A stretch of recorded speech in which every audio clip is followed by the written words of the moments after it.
Hello, I am your everyday average Jonathan. Join me for the next few days while I turn this into this, a holiday season gift in the form of a sleigh bell for someone that has meant the world to me.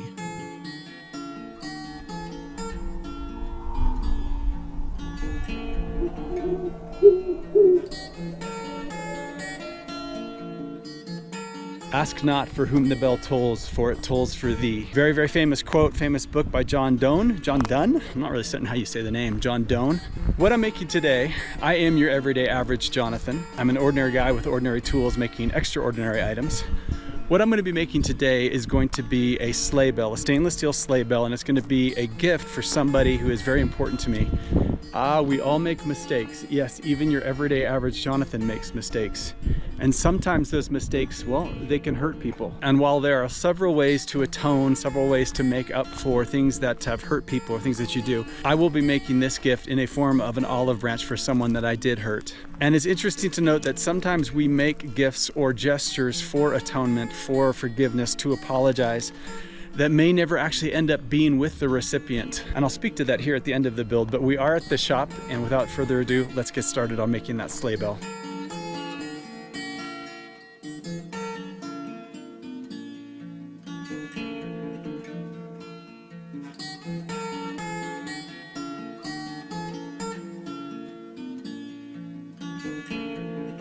All right, let me start off by saying that what I set out to do was to make my own template of a sleigh bell based on some images that I saw online.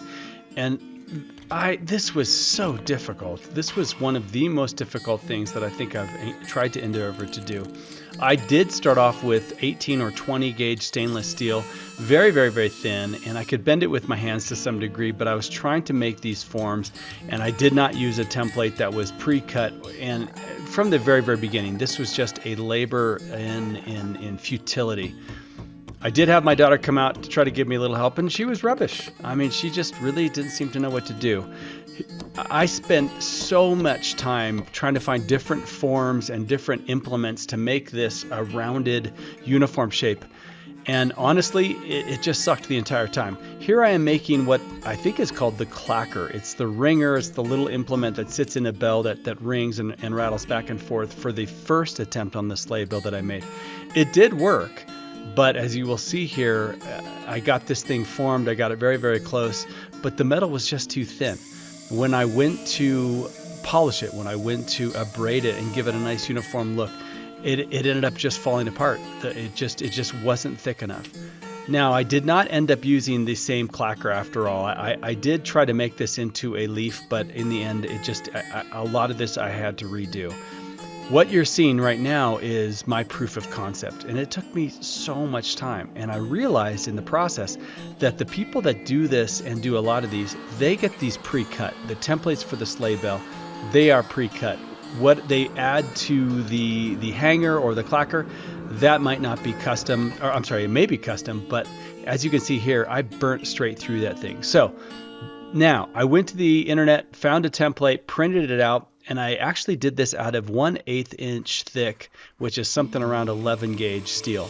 Much, much, much thicker, but in the end, it actually worked a lot better. Now, unlike the first attempt, I was going to put the initials of the recipient into that, the daughter, the mother, and I was also going to put my touch mark into this, and it didn't really take. I did not heat this up, and I just pounded away and pounded away.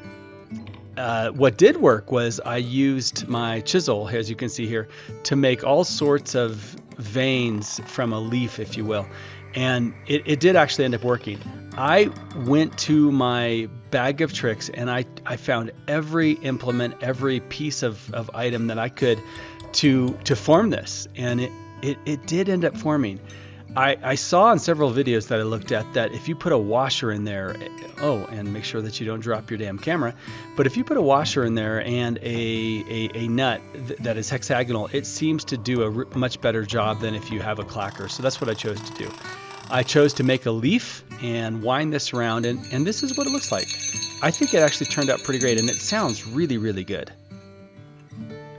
Well, final product is close to what I wanted it to be, but to be honest, it took so much time to make this that without having these blanks pre-done and some forms to pre-do them, I don't think I'm going to make this again. It's a one-off.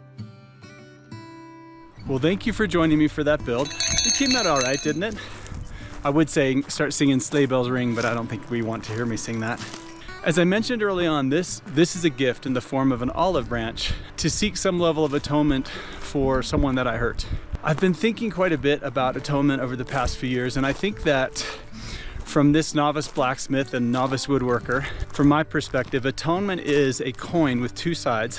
One side might be forgiveness and the other side might be apologizing. And I think it's a really interesting thought study on there are people that have wronged me that I can forgive, but I can't apologize to, even though virtually every disagreement or every grievance that has ever been done, at least to me, I could probably make a case that it is not 100% one-sided. No matter how wrong or egregious the grievance might be, I really think most of the time there is something that I could have done better and even something that I could apologize for.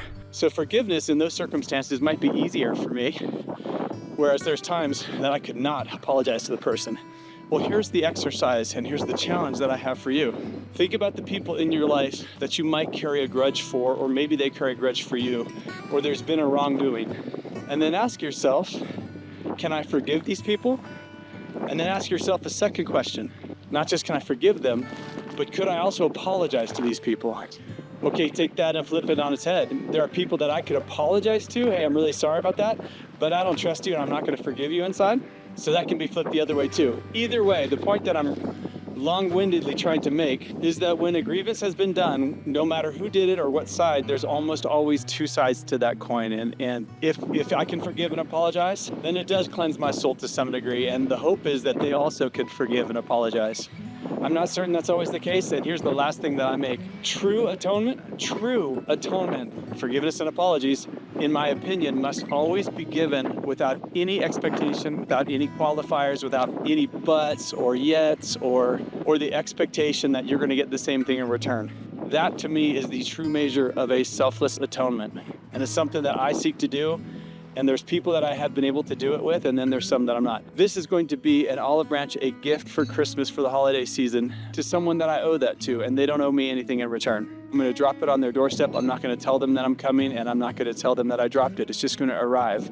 With today's day and age and all the doorbell cams that you have, they're probably going to know it's me. But regardless, that's it. No expectation of them in return. This also marks the end of a full year of build projects. Starting the first of the year, after the first of the year, I'll do a quick compilation and then review what it is that I'd like to continue doing, or if I'd like to continue doing this, which I'm sure that I will, and off we go. If you like sentiments like this, ideas like this, whimsical builds like this, please check out my channel for other projects that I've done. I'll see you next year. Until then, God bless.